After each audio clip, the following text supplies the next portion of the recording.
Histoire. Les Sœurs Célestes, Whoopi, ou Faucon Blanc, vivaient dans une partie reculée de la forêt, où les animaux abondaient. Chaque jour, il revenait de la chasse avec un gros butin, car il était l'un des chasseurs les plus habiles et les plus chanceux de sa tribu. Sa forme était comme le cèdre, le feu de la jeunesse brillait dans ses yeux.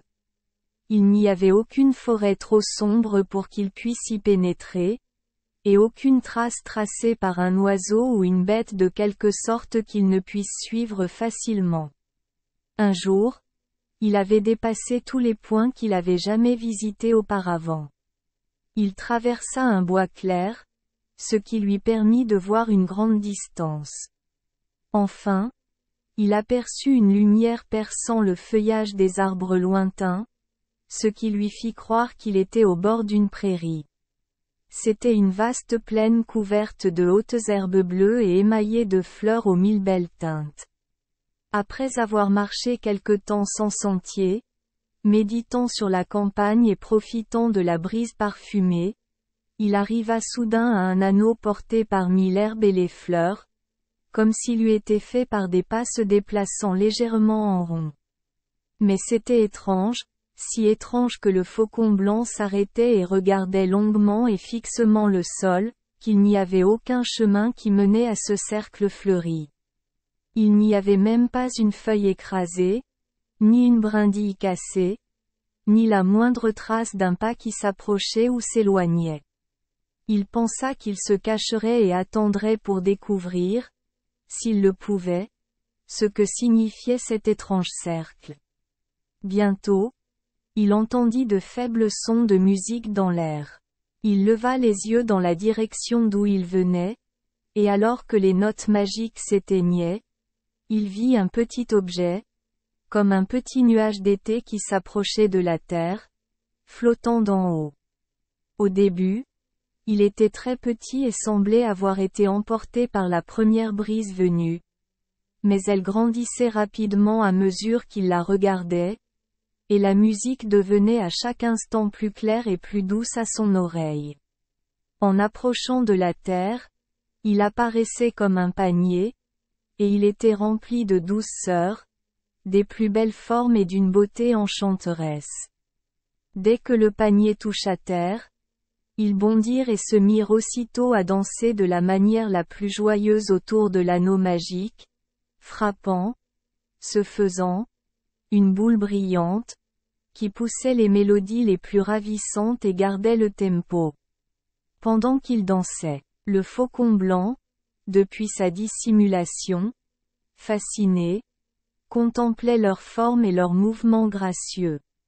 Il les admirait tous, mais il était particulièrement satisfait du plus jeune. Il avait envie d'être à ses côtés, de l'embrasser, de l'appeler sienne, et ne pouvant rester plus longtemps un admirateur silencieux, il se précipita dehors et tâcha de saisir cette 12e beauté qui l'enchantait tant. Mais les sœurs, avec la rapidité des oiseaux, dès qu'elles aperçurent la forme d'un homme, sautèrent en arrière dans le panier et furent entraînées dans le ciel. Déplorant sa malchance, Whoopi regarda avec envie le panier des fées alors qu'il montait et emportait les charmantes sœurs hors de sa vue. Ils sont partis, dit-il, et je ne les reverrai plus. Il retourna à sa loge solitaire, mais il ne trouva aucun soulagement dans son esprit. Il marchait à l'étranger, mais regardait le ciel, qui avait retiré à sa vue. Le seul être qu'il avait jamais aimé, lui était maintenant douloureux. Le lendemain, choisissant la même heure, le Faucon Blanc retourna dans la prairie et prit station près du ring. Afin de tromper les sœurs, il prit la forme d'un opossum et s'assit dans l'herbe comme s'il était là en train de ruminer. Il n'avait pas attendu longtemps lorsqu'il vit descendre le panier nuageux et entendit tomber la même douce musique qu'auparavant. Il se glissa lentement vers le ring, mais dès l'instant où les sœurs l'aperçurent, elles furent surprises et sautèrent dans leur voiture. Il s'élevait un peu lorsqu'une des sœurs aînées parla. Peut-être, dit-elle, est-il venu pour nous montrer comment se joue ce jeu chez les mortels. Oh non, répondit le plus jeune. Vite, montons. Et tous se joignant à un chant, ils s'élevèrent hors de vue.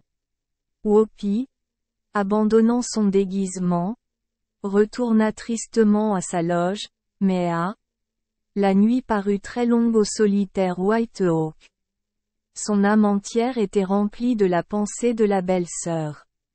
De bonne heure, le lendemain, il revint au lieu hanté, espérant et craignant, et soupirant comme si son âme même allait quitter son corps dans son angoisse.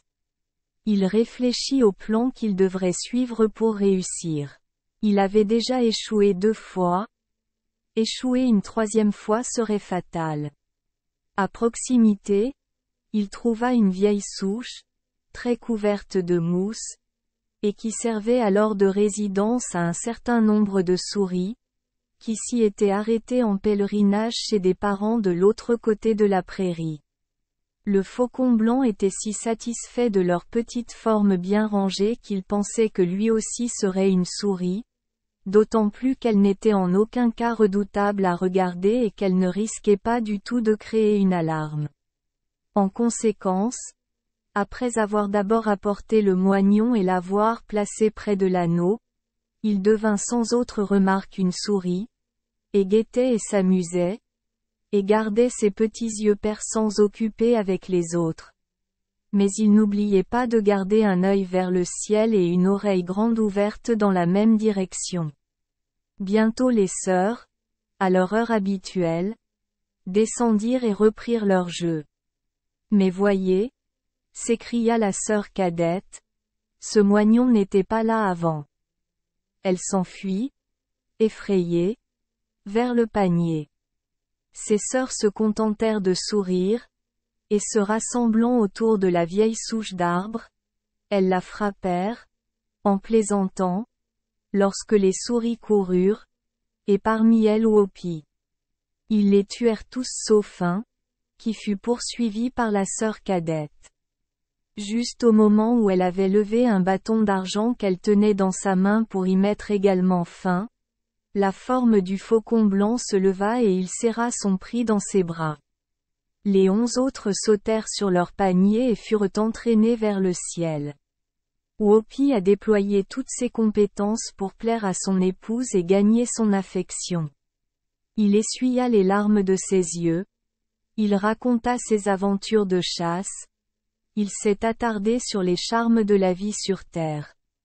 Il était constant dans ses attentions, restant affectueusement à ses côtés et lui indiquant le chemin à suivre tout en la conduisant doucement vers sa loge. Il sentit son cœur briller de joie en y entrant, et à partir de ce moment il fut l'un des hommes les plus heureux. L'hiver et l'été passèrent rapidement, et à mesure que le printemps approchait avec ses vents doux et ses fleurs multicolores, leur bonheur fut augmenté par la présence d'un beau garçon dans leur loge. De quelle autre bénédiction terrestre pouvait-il jouir? La femme de Whoopi était la fille d'une des stars, et alors que les scènes terrestres commençaient à s'effacer à sa vue, elle soupira de revoir son père. Mais elle fut obligée de cacher ses sentiments à son mari. Elle se souvint du charme qu'il apporterait, et pendant que Whitehawk était engagé dans la poursuite, elle en profita pour construire un panier en osier qu'elle gardait caché.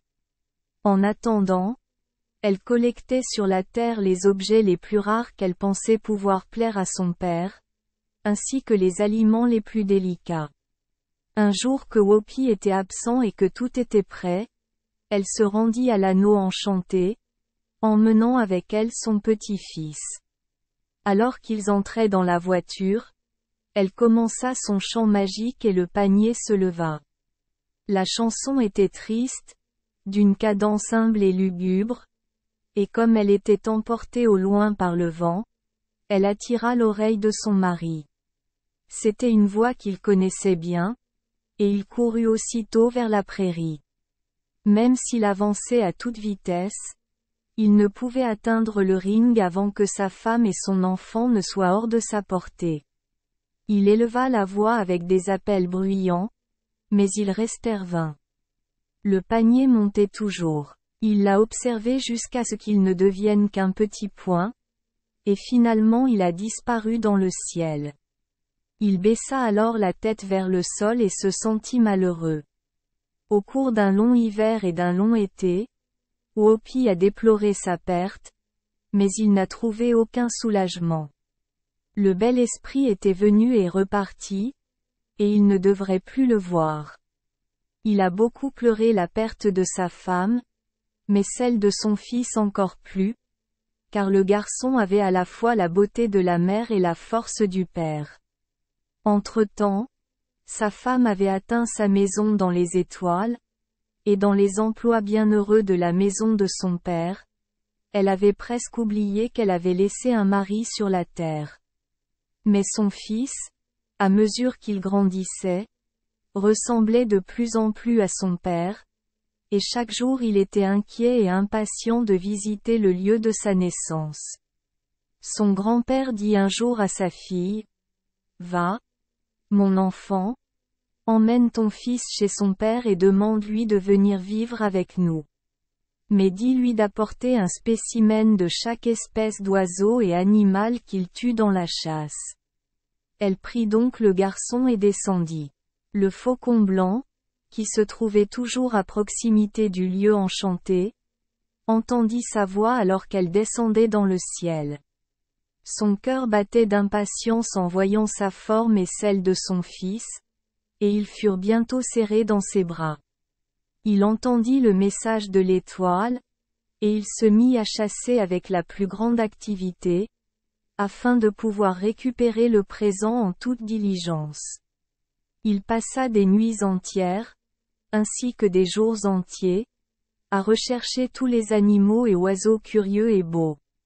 Il n'a conservé qu'un pied, une aile ou une queue de chacun. Quand tout fut prêt, Whoopi visita une fois de plus chaque endroit favori, le sommet de la colline d'où il avait l'habitude de voir le soleil levant, le ruisseau où il avait fait du sport quand il était enfant, la vieille loge, maintenant triste et solennelle, dans laquelle il ne devait plus s'asseoir, et enfin, arrivant au cercle magique. Il regarda largement autour de lui avec des yeux pleins de larmes, et, prenant sa femme et son enfant par la main, ils montèrent dans la voiture et furent entraînés dans un pays bien au-delà du vol des oiseaux, où le pouvoir de l'œil mortel de percer. Une grande joie se manifesta à leur arrivée dans les plaines étoilées. Le Star Chief a invité tout son peuple à un festin, et quand ils furent assemblés, il proclama à haute voix que chacun pouvait rester tel qu'il était, habitant de ses propres domaines, ou choisir parmi les dons terrestres ceux qu'il préférait. Une confusion très étrange s'établit immédiatement. Pas un ne s'est précipité en avant. Certains ont choisi un pied, d'autres une aile, d'autres une queue et d'autres encore une griffe. Ceux qui choisissaient des queues ou des griffes étaient transformés en animaux et s'enfuyaient. Les autres prirent la forme d'oiseaux et s'envolèrent. Whoopi a choisi une plume de faucon blanche. Sa femme et son fils suivirent son exemple et chacun devint un faucon blanc. Il déploya ses ailes et, suivi de sa femme et de son fils, descendit avec les autres oiseaux sur la terre, où il se trouve encore, avec l'éclat des plaines étoilées dans les yeux et la liberté des brises célestes dans ses yeux. Ses ailes. Merci les enfants des Esperluette Croisillon 39. Avoir écouté des contes de fées au jour Esperluette Croisillon 39. 8. Espérons que les histoires apporteront aux enfants des moments heureux et significatifs. Si vous aimez notre chaîne, veuillez appuyer sur le bouton S Esperluette Croisillon 39. Abonner, pour ne manquer aucune histoire intéressante. Je vous souhaite une bonne nuit de sommeil et de beaux rêves. Rendez-vous dans la prochaine histoire.